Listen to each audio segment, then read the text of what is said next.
राजा विक्रमादित्य की बहन के विवाह की कथा।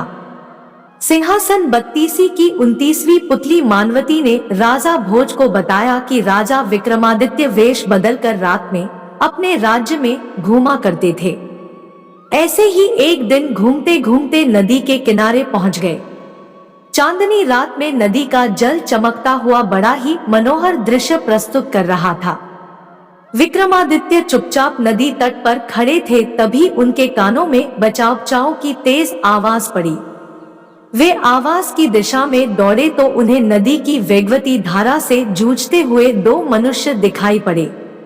उन्होंने ध्यान से देखा तो उन्हें पता चला कि एक युवक और एक युवती तैरकर किनारे आने की चेष्टा में हैं, मगर नदी की धाराएं उन्हें बहाकर ले जाती है। विक्रम ने बड़ी फुर्ती से नदी में छलांग लगा दी और तैरने में माहिर विक्रमादित्य दोनों को पकड़कर किनारे ले आए। युवती के अंगन से यौवन छलक रहा था। वह अत्यंत रूपसी थी। उसका रूप देखकर अप्सराएं भी लज्जित हो जाती। कोई तपस्वी भी उसे पास पाकर अपनी तपस्या छोड़ देता और गृहस्थ बनकर उसके साथ जीवन गुजारने की कामना करता। दोनों कृतज्ञ होकर अपने प्राण बचाने वाले को देख रहे थे। युवक ने बताया कि वे अपने परिवार के साथ नौका से कहीं जा रहे थे।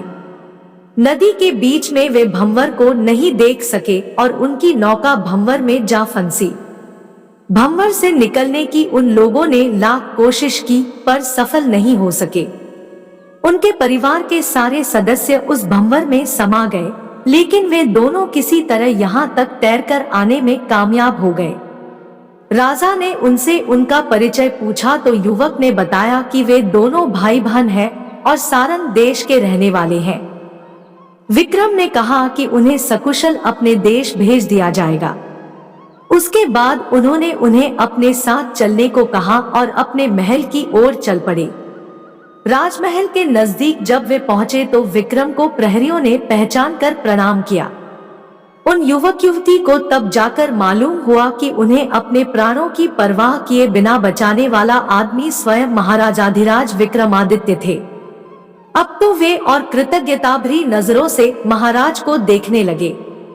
महल पहुंचकर उन्होंने नौकर चाकरों को बुलाया तथा सारी सुविधाओं के साथ उनके ठहरने का प्रबंध करने का निर्देश दिया। अब तो दोनों का मन महाराज के प्रति और अधिक आदर भाव से भर गया। वह मनोहर युवक अपनी बहन के विवाह के लिए काफी चिंतित रहता था। उसकी बहन राजकुमारियों से भी अधिक सुंदर थी, इसलिए वह चाहता था कि किसी राजा से उसकी शादी हो, मगर उसकी आर्थिक हालत अच्छी नहीं थी और वह अपने इरादे में सफल नहीं हो पा रहा था। जब संयोग से राजा विक्रमादित्य से उसकी भेंट हो गई तो उसने सोचा कि क्यों न विक्रम को उसकी बहन से शादी का प्रस्ताव दिया जाए। यह विचार आते ही उसने अपनी बहन को ठीक से तैयार होने को कहा तथा उसे साथ लेकर राजमहल उनसे मिलने चल पड़ा। उसकी बहन जब सजकर निकली तो उसका रूप देखने लायक था। उसके दिव्य रूप पर तो देवता भी मोहित हो जाते, मनुष्य की तो कोई बात ही नहीं थी। जब वह युवक राजमहल आया तो राजा विक्रमादित्य ने उससे उसका हालचाल पूछा तथा कहा कि उसके जाने का समुचित प्रबंध कर दिया गया है। उसने राजा की कृतज्ञता जाहिर करते हुए कहा कि उन्होंने जो उपकार उस पर किए उसे आजीवन वह नहीं भूलेगा। उसके बाद उसने विक्रम से एक छोटा सा उपहार स्वीकार करने को कहा। राजा ने मुस्कुराकर अपनी अनुमति दे दी। राजा को प्रसन्न देखकर उसने सोचा कि वे उसकी बहन पर मोहित हो गए हैं। उसका हौसला बढ़ गया। उसने कहा कि वह अपनी बहन उनको उपहार स्वरूप देना चाहता है। विक्रम ने कहा कि उसका उपहार उन्हें स्वीकार है। युवक अत्यंत प्रसन्न था। अब उसको पूरा विश्वास हो गया कि विक्रम उसकी बहन को रानी बना लेंगे। तभी राजा ने कहा कि आज से तुम्हारी बहन राजा विक्रमादित्य की बहन के रूप में जानी जाएगी तथा उसका विवाह वह कोई योग्य वर ढूंढकर पूरे धूमधाम से करेंगे। वह विक्रम का मुंह ताकता रह गया। उसे सपने में भी नहीं अंदेशा था कि उसकी बहन की सुंदरता को अनदेखा कर विक्रम उसे बहन के रूप में स्वीकार करेंगे। क्या कोई ऐश्वर्यशाली राजा विश्ववासना से इतना ऊपर रह सकता था? थोड़ी देर बाद उसने संयत होकर विक्रमादित्य से कहा कि उदयगिरी का राजकुमार उदयन उसकी बहन की सुंदरता पर मोहित है तथा उससे विवाह की इच्छा भी व्यक्त कर चुका है। राजा ने एक पंडित को बुलाया तथा बहुत सारा धन भेंट के रूप में देकर उदयगिरी राज्य विवाह का प्रस्ताव लेकर भेजा। पंडित उसी संध्या लौट गए और उनके चेहरे पर हवाइयां उड़ रही थी। पूछने पर उसने बताया कि राह में कुछ डाकुओं ने घेर कर सब कुछ लूट लिया। सुनकर राजा विक्रमादित्य स्तब्ध रह गए। उन्हें आश्चर्य हुआ कि इतनी अच्छी शासन व्यवस्था के बावजूद भी डाकू लुटेरे उनके राज्य में कैसे सक्रिय हो गए। इस बार उन्होंने पंडित को कुछ अश्वरोही सैनिकों के साथ धन लेकर भेजा। उसी रात विक्रम अपना वेश बदलकर उन डाकुओं का पता लगाने निकल पड़े। वे उस निर्जन स्थान पर पहुंचे जहां पंडित को लूट लिया गया था। एक तरफ उन्हें 4 आदमी बैठे दिखाई पड़े। राजा समझ गए कि वे लुटेरे हैं। उन चारों ने भी विक्रम को देख लिया और उन्हें राजा का कोई गुप्तचर समझा। राजा विक्रमादित्य ने उनसे भयभीत नहीं होने को कहा और अपने आप को भी उनकी तरह एक चोर ही बताया। इस पर उन चारों ने कहा कि वे चोर नहीं बल्कि समाज के सम्मानित लोग हैं और किसी खास मसले पर विचार विमर्श के लिए एकांत की खोज में यहाँ पहुँचे हैं। राजा ने उनसे बहाना न बनाने के लिए कहा और उन्हें अपने दल में शामिल कर लेने को कहा। तब उन चारों चोरों ने खुलासा किया कि उन चारों में 4 अलग अलग खूबियां हैं।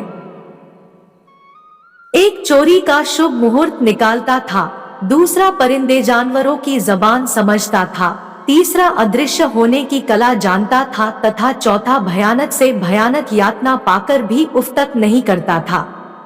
विक्रम ने उनका विश्वास जीतने के लिए कहा और मैं कहीं भी छिपाया गया धन देख सकता हूँ। जब उन्होंने यह विशेषता सुनी तो विक्रम को अपनी टोली में शामिल कर लिया। उसके बाद उन्होंने अपने ही महल के एक हिस्से में चोरी करने की योजना बनाई। उस जगह पर शाही खजाने का कुछ माल छिपा था। वे चोरों को वहां लेकर आए तो चारों चोर बड़े ही खुश हुए।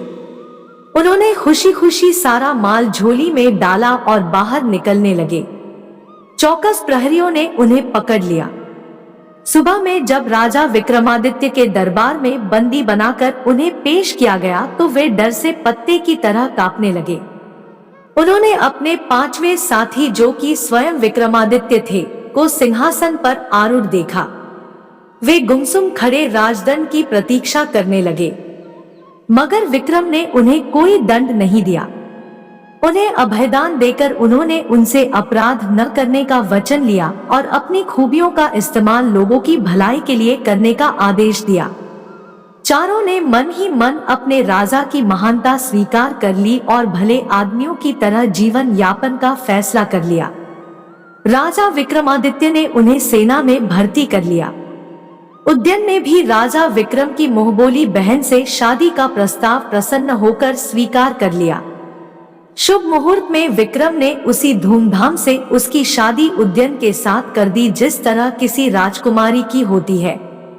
दोस्तों, वीडियो अच्छा लगा हो तो वीडियो को लाइक और शेयर करें और ऐसे ही वीडियो देखने के लिए हमारे चैनल को जरूर सब्सक्राइब कर ले।